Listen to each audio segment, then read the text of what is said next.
और बुरे कामों भी लगा सकते हो। अब बुरे का मतलब मन राजा है। अब मन के साथ अगर पुरुषार्थ रूपी शक्ति आपके विवेक है, ज्ञान है, वैराग्य है, तो आप गलत रास्ता पर नहीं जा सकते। किसी भी प्रकार से आप गलत रास्ता पर नहीं जा सकते, आप परमात्मा के रास्ते पर चलेंगे आप। और अगर ये नहीं है और मन के साथ मान लो और अहंकार, अभिमान, ये दो चीज होती है। जिस प्राणी की खोपड़ी में अहंकार, अभिमान आ जाता है तो उसमें काम आ जाता है, क्रोध आ जाता है, लोभ आ जाता है, मोह आ जाता है, राग, द्वेष, मान, बड़ाई, पता नहीं क्या क्या विकार रहे शरीर में प्रवेश कर जाते हैं और करके के उसको पागल बना देते हैं। क्या बना देते हैं? पागल बना देते हैं। तो सही कहता हूँ इन दो राय की समझना, ये सारे के सारे विकार है और ये सारे के सारे जन्म के जन्मांतर के दुश्मन भी तो हमको गलत रास्ता पर ले जाते हैं। अब मैं आपको दो चीज बताई कि अगर पुरुषार्थ करोगे शरीर से, आपके माता पिता की सेवा, समाज की सेवा करोगे, हर हमेशा सेवा में लगे रहोगे तो उससे पुरुषार्थ होगा और पुरुषार्थ से विवेक रहेगा, विवेक से क्या रहेगा, ज्ञान से वैराग्य आपके साथ रहेगा, कभी भी आप गलत रास्ता पर नहीं जाने देगा। और अगर ये नहीं रहेंगे और ये अहंकार अभिमान आ गया तो फिर काम, क्रोध, मद, लोभ, अहंता, ममता, राग, द्वेष, मान, बड़ाई, पता नहीं कितने विकार अपने शरीर में प्रवेश कर जाएंगे और प्रवेश कर जाएंगे तो अपने दिमाग को खराब कर देंगे। मैं पूछना चाहता हूँ तुमसे, ये आप लोगों के अंदर है कि नहीं है? मेरे को तो मुझसे लगता है ध्यान ठीक करूँगा तक नहीं आता है, आता है। यही तो मामला गड़बड़ है, यही घोटाला करता है, यही बदमाशी करता है, यही तो हमारे देश को बर्बाद कर रहे हैं, यही हमारे समाज को बर्बाद कर रहे हैं। जैसे ये विकृतियां आ गई तो आदमी दूसरे का हित बंद कर देता है, खुद का हित सोचने लग जाता है, बस मेरा ही है, मैं ही बनूं, दूसरा कुछ नहीं है। दूसरे का कितना भी विनाश हो, जिस आदमी को लोभ आ गया दूसरे का गला कटने लग जाएगा, सब कुछ दूर कर देगा अपने लोभ की विधि है ये। क्रोध आएगा, वो गाली गुप्ता नाना प्रकार की दैवंत भाषा का प्रयोग करेगा, भाषा भी अच्छी नहीं बोलेगा। क्रोध आएगा गाना गाना आता है तुमको, बहुत बेकार की बातें करते हैं, नहीं सकते तुमको, ऐसी ऐसी भाषा का प्रयोग करता है, प्रदूषण करता है। गंदी भाषा का बोलना वातावरण को प्रदूषित करता है, अच्छी भाषा का प्रयोग करना प्रदूषण को शांत करना नहीं। तो ये अपने शरीर में है मेरे बेटे, वो आपको करना चाहिए। आपके माता पिता आपसे बहुत आशा लगाए बैठे हुए हैं, इसीलिए आपको इतना फैसिलिटी दे करके आपको पढ़ा रहे हैं। मैं तो ये समझता हूँ कि अपनी माता पिता की आशाओं पर आप खड़े उतरे, जब भी आपका काम है उतरना चाहिए कि नहीं उतरना चाहिए? उतरना चाहिए, बिल्कुल सही बात है। अब मानते हो कि नहीं मानते हो तो तुम्हारे गलत रास्ते भी छूट सकते हो। जो आपके गुरुजन आपके साथ है, इनको भी कहना चाहता हूँ कि आपको भी पहली मर्यादा का पाठ समझना चाहिए। नहीं तो अपनी मारवाड़ी भाषा में कहना थे, आप किसी का हमारे दूसरा न शिक्षा थे। एक किसान आदमी का पेड़ काटता, आजकल तो होते नहीं है, फसल उठाने वाली काटता करता होते थे, तो उनको मारते थे। एक पंडित जी आते किसी महाराज सुनाने के विचार करते मेरे ग्रहण को, जय ठाकुर जी की आशा करता था उनको। तो वो किसान को बोला भाड़ा बेटो बात कर रही है तू, अरे जीवाने मारू है, जीवाने न मारू तो भजन कर देती, पैदाई बोलने वाली मत करो, हरी मजबूरी है। अब एक दिन पंडित जी खुद का कहना चलेगा, बेटे गाना पूछने को चक बोल किसान बोला किसी जी गाएंगे क्या हो, तो वह शिक्षा लगती नहीं है। माने अपने शेर पहले सत्य बोलेंगे, दूसरा सत्य बोलेगा। माने झूठ माने को कभी भी अपने सामने नहीं आने देते। सांझ बराबर तक पूरी सांझ बराबर, सत्य सबसे बड़ा तक है। सत्य बोलो, जो कुछ भी हो जाए असत्य का वाक्य प्रयोग होते तो सत्य सत्य बराबर तक बोले, और झूठ बराबर सबसे बड़ा पाप है झूठ बोलना। मैं जानू करीब तुम झूठ बोलते हो, कुछ न कुछ खटे घूमन खाते हो, पक्की नहीं जी मामला गड़बड़ दिखता है मेरे को, खटे चुगली खाते हो कि सही बोलो? हाँ सर, कभी कभी हैं चुगली वाली झूठ, एक झूठ को सत्य करने के लिए सो झूठ बोलनी पड़ती है, नहीं बोलते क्या कहते हैं बात। फिर तुम सत्यवादी हो और सत्य तो तब हो गया तब के सामने बेकार आ ही नहीं सकता। सब लोग तो मन को वश में रखना है। किसको वश में रखना है? मन चंचल मन चोर है, मन के मते मत चालना, पलक पलक मन है वो मन बेकार है। मन की गति बहुत खराब है मेरे बेटो, और वो सत्य कहता हूं तुमको। मन तो तुम तो बच्चे हो अभी। हमारे 4 आश्रम है, ब्रह्मचारी आश्रम, गृहस्थ आश्रम, वानप्रस्थ आश्रम, चतुर्थ सन्यासाश्रम। मेरी जैसे सन्यासी बनना पड़ता चतुर्थ। ये बड़े पर बुढ़ा बुढ़ा होगा तो नहीं बन पाया मतलब है। अरे बुढ़ा बाबू लोग तो हमारे साथ आ जाओ बुढ़िया फिर वो मन पोता पोती लोग पीछे आपका को जाना पास है। 4 आप कौन से आश्रम के विद्यार्थी हो? ब्रह्मचारी। ब्रह्मचारी आश्रम के हो। अभी आप ब्रह्मचारी आश्रम में रह रहे हो। आप ब्रह्मचारी आश्रम का मतलब होता है कि अपने को लिखना पढ़ना जो भी कला विद्या जो भी सीखना, ये ब्रह्मचारी आश्रम का काम है।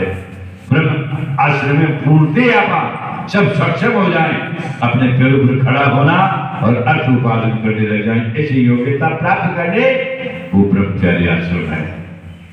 समझ लो, इस ब्रह्मचारी की आजकल 100 साल की उम्र है तो 25 साल तक आपको ये ब्रह्मचारी आश्रम दिया गया है, और 25 से 50 गृहस्थ आश्रम में जाओगे आप सारे के सारे।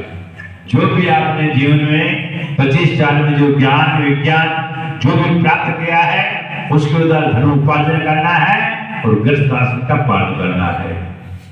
क्योंकि अपनी वंश परंपरा के लिए संतान पैदा करते हैं बने तो आपको अधिकार देते हैं। अब गृहस्थ आश्रम में भी जो है धर्म पर रहना, सत्यता बोलना, सत्य कर्म करना, मेहनत पुरुषार्थ करके और धन उपार्जन करना, नहीं कि छुपाकर झूठ पाकर से धन कमाना, तो वो गृहस्थ आश्रम उसका जीवन का सफल होता है। शांति घर में सुमति हो, प्रेम से रहे।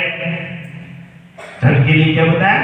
जहाँ सुमति जहाँ संपत्ति, नाना प्रकार की संपत्ति है, नाना प्रकार का धन हम लोगों को प्राप्त हो जाता है। सब प्रेम से रहे, जो भी रहे, बाथरूम में खाना, कोर्ट में जाना, जो भी अपने पास रहे उसी में संतुष्ट रहे, हमेशा प्रसन्न चित्त रहे, तो सब आनंद होता है। अच्छा कुमति आ गई, कुमति मतलब तेरी मेरी खींचा था तो फिर विपत्ति ने जाना, एक खाडो भरो दूसरो खाडो भी दिया जाएगा अपने आप ही। जो भगवान नहीं देता है, खुद ही मानव अपना दुखों को आमंत्रित कर लेता है। तो गृहस्थ आश्रम का मतलब है कि गृहस्थ में अपने भोग के पदार्थों को भोगते हुए, धर्म का पालन करते हुए, सत्यता का पालन करते हुए, भगवान का बनाया मार्ग पर चलते हुए अपने को परमात्मा की उपासना करनी है, ईश्वर की उपासना करनी है। जब भी अपना जीवन सफल होगा, नहीं तो सफल नहीं होगा। इसके पहले आपकी गुरुजन है कि तो गृहस्थ आश्रम में आते ही सदगुरु की शरण लेना जरूरी है। सदगुरु की शरण लेना काम नहीं चलेगा आपको। मतलब ध्यान मूलम गुरुमूर्ति, पूजा मूलम गुरुतम, मंत्र मूलम गुरुवाक्य, मोक्ष मूलम गुरु कृपा। ऐसा क्यों करना चाहिए? क्या जरूरी है ऐसा करने की? मुझे बताओ। कि इसलिए करना है कि शरीर तो कुछ दिनों के लिए आए हैं सो जाएंगे, राजा रंग और ताकि कोई यहाँ परमानेंट नहीं है, किसी के पास पता नहीं है, सबको जाना पड़ेगा। ऐसे उगिया सो आदसी जलवे सो बन उगिया सो आदसी जलवे सो बन जाए। हे प्राणी प्रमाण काम कभी न मरेगा, तेरा जीवन सफल है। ये जीवन सफल होना चाहिए। क्यों? कि आत्मा अजर और अमर है, आत्मा कभी मरने वाली नहीं है। आत्मा को आग जला नहीं सकती, वायु सुखा नहीं सकता, जल गला नहीं सकता, और अस्त्र शस्त्र के द्वारा काटा मारा नहीं जा सकता। इसलिए आत्मा का संग्रह है। मैं आपको कहना चाहता हूँ, मेरी बात जीवन में याद रखना, अच्छाई और बुराई अपना पीछा नहीं छोड़ेगी, पाप और पुण्य भी अपना पीछा नहीं छोड़ेगा, वो जन्म जन्मांतर साथ रहेगा। तो इसलिए मानव जीवन की सफलता ये है कि अपने मोक्ष को प्राप्त करे, जन्म मरण से मुक्त हो। बार बार जन्मना, बार बार मरना, ये सबसे बड़ा दुख है साथ। इसे अपने को मुक्ति मिलेगी, और मुक्ति जब भी मिलेगी जब सतगुरु के शरण आओगे। बिना गुरु के काम नहीं होने वाला है। गुरु मना ज्ञान नहीं, गुरु मना ध्यान नहीं, गुरु मना जप तप व्रत कोई उपास नहीं। गुरु के बिना आत्मा की शुद्धि नहीं होती है। आप कितनी भी कला विद्या पढ़ लो, गुरु के बिना शुद्धिकरण नहीं होगा, पवित्र नहीं होगा। महान शुद्ध थी, बाहर शुद्ध साफ सफाई है, शैम्पू तेल लगा के विरुद्ध कर लिया, अंदर गंदगी है ना, वो साफ नहीं होगी। समझ मैंने मायना तेरी बेटी ज्यादा मैं तो यहाँ जो मुझे दिन आप मेरे होती चले जाए बुरे काम से बुरे, तो इसलिए आप निर्णय करो कि अच्छाई को पकड़ना है, बुराई का त्याग करना है। ये दूसरा आश्रम है। तीसरा आश्रम वानप्रस्थ आश्रम। वानप्रस्थ आश्रम का मतलब होता है कि अपने भोग्य पदार्थों को भोगने की, जो विषय वस्तुओं को भोगने की जो अपने गृहस्थ आश्रम जो प्रयोग किया उनका परित्याग कर देना है और केवल समाज की सेवा करती है, परिवार की सेवा करती है, धन उपार्जन करता रहना है उसको, किंतु भोग्य पदार्थों का परित्याग करना है।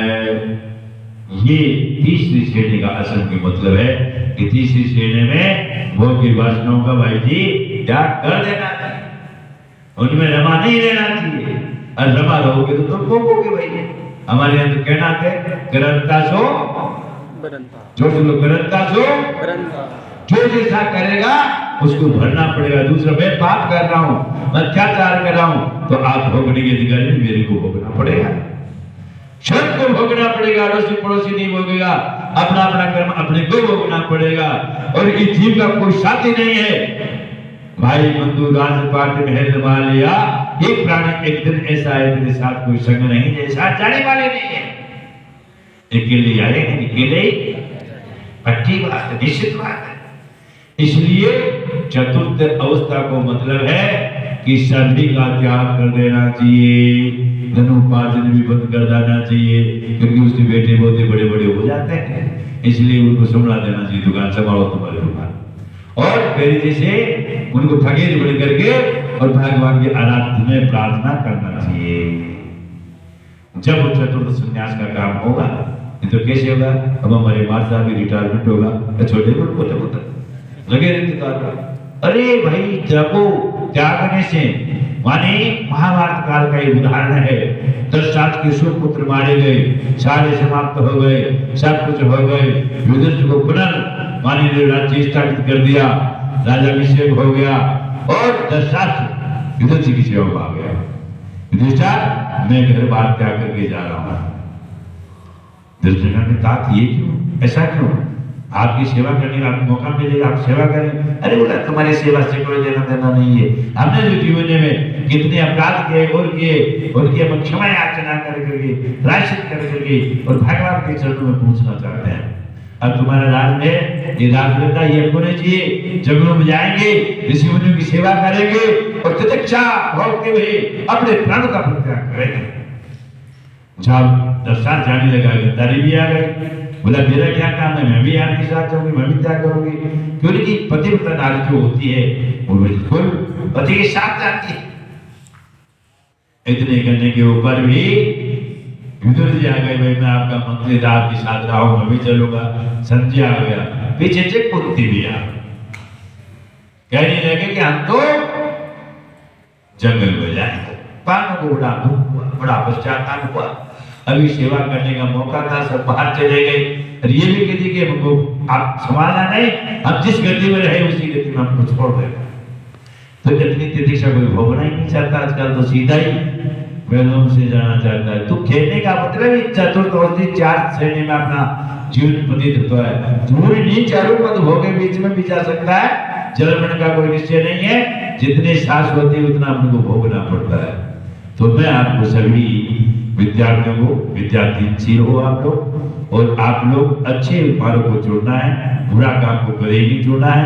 बुरा का काम बुरा होगा, अच्छा का काम अच्छा होगा। आप ये रामपुरी बाबा की तपोस्थली पर आए, ये गौ माता का प्रांगण है, विशाल गौशाला है। यहाँ पर बहुत लोग बाग रहते हैं, यहाँ पर सबका रण वर्ण होता है, विशाल विशाल यहाँ कार्यक्रम होते रहते हैं।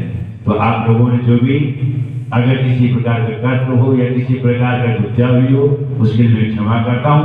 आप आए, यहाँ की शोभा बढ़ाए, बहुत सुंदर, बहुत अच्छा है। और